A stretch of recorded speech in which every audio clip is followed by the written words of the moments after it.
really any dinosaur skeleton is a pretty rare thing in the grand scheme of things. When you think about dinosaurs, they lived for over 150 million years. They lived all around the world. And we really only know of about 2,000 different species of dinosaurs. Most of those dinosaurs that we have found as paleontologists are known from just a few bones. Very few dinosaur species are even known from a skeleton or anything close to a complete skeleton. So any good dinosaur skeleton is a rarity. For me, that means that dinosaur skeletons are things that really belong in museums. Absolutely, and I want to talk about that in a moment, but here we have Shen. It was going to go for auction. What then raised alarm bells?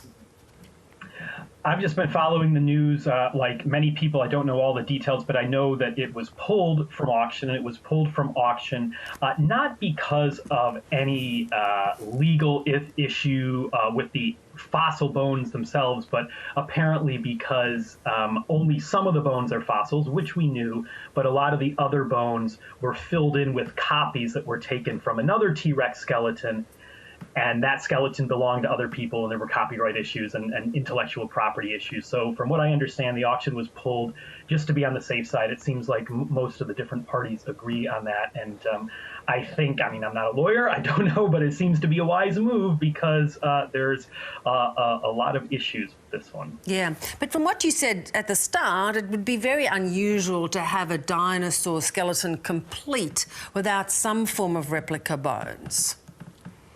That's right. That's right. Whenever you go to a museum and see a dinosaur skeleton, most of those skeletons are going to have some replica bones there because it's very hard to preserve every single bone. You know, a T-Rex has over 250, over 300 bones, something like that. These things lived 66 million years ago. To get every single bone preserved for posterity over that time is tough. So usually there's going to be a few replica bones here and there that are put into the display so that you don't just see a jumble of bones, you see a skeleton.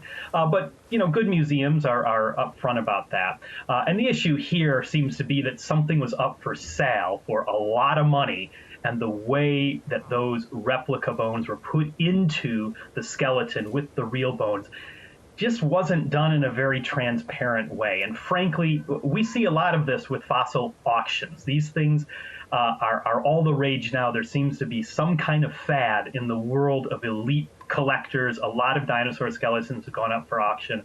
I think a lot of people are seeing dollar signs in their eyes. That means sometimes that the details of these fossils are presented in a pretty Wild West haphazard way, not always very transparent, and I think that's what we're seeing here. And, you know, call me crazy, but the whole idea of this becoming, you know, something that you've got to have because you've got $1 billion just feels wrong. It certainly feels wrong to me. Now, look, I mean, I'm a paleontologist. That's my job. I dig up dinosaurs. I study dinosaurs.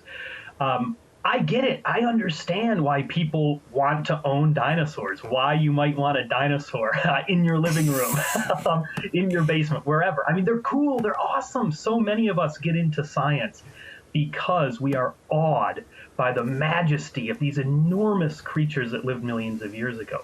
The thing is, though, that dinosaur bones are so rare, and they are clues from prehistory. These are irreplaceable clues from millions of years ago that tell us about the world and how the world has changed and our place in the world. And really, they do belong in museums where they can be conserved, they can be studied, they can be exhibited to the public so that the younger generation can go and see them and be inspired the same way that I was when I was a kid growing up in the Chicago area, going to the Field Museum, seeing their T-Rex on exhibit. And the risk here is that if dinosaurs simply become commodities that go up for auction and fetch such high price tags that they're only affordable to the richest elite among us, that is going to cut off the exhibitions, the displays, the wonder. And that's something that I really don't like. I want the next generation to have those same chances I did to go to museums and get wowed by dinosaurs. Yeah, which it feels just like a vanity project, and you say it's not for everybody, which really these amazing creatures that roamed the earth so many, many, many years ago should be available to everybody. So are there different rules and regulations in different parts of the world as to whether these should just be open slather auctions and people privately buying them? That's right. Every country, and sometimes even every state or territory or province, will have their own laws. This dinosaur that was going up for auction, the real bones, the real T-Rex bones, they're from the United States, in the United States. You can do what you want with your land. If you find gold or oil or diamonds or dinosaurs, if it's your land, you can do what you want. I'm American. I understand that. I cherish that. That's part of our cultural heritage.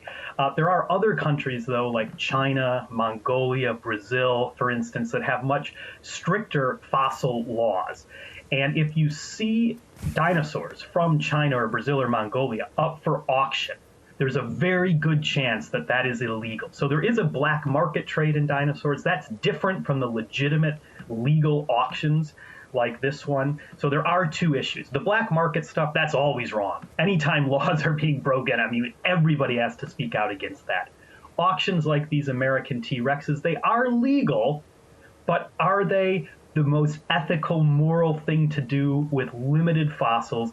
Is it a good thing that these fossils can disappear into the basement or the vault of an oligarch instead of being put in a museum? It's legal, but I think we need to change our views here. And what I would encourage anybody who's watching, who has the kind of money that can buy a dinosaur skeleton, hey, if you can buy it, donate it to a museum. That can be a lasting legacy. That can be your legacy. And that dinosaur, it won't just be gathering dust in your vault or in your yacht or wherever. It'll be inspiring thousands, maybe even millions of people. Yeah, so if you've got anything hiding in the basement, it's time to hand them over. And the good thing in this instance, Shen's not going to auction for the moment, but it is going to be loaned to a museum at this point. Is that right?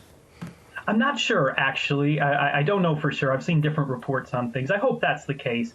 And I hope that if that is the case, that it's not just a temporary loan, but there's a way to make this a permanent part of a museum. When I grew up in the Chicago area, that T-Rex, which that museum was able to purchase at auction, by the way, that became part of their permanent collection. It's still there more than 20 years later, inspiring new generations of Chicago kids. So that's what I hope can happen with Shen and with a lot of these other fossils that are going up for auction. Great to talk, Steve. Thanks so much for your time. Thanks.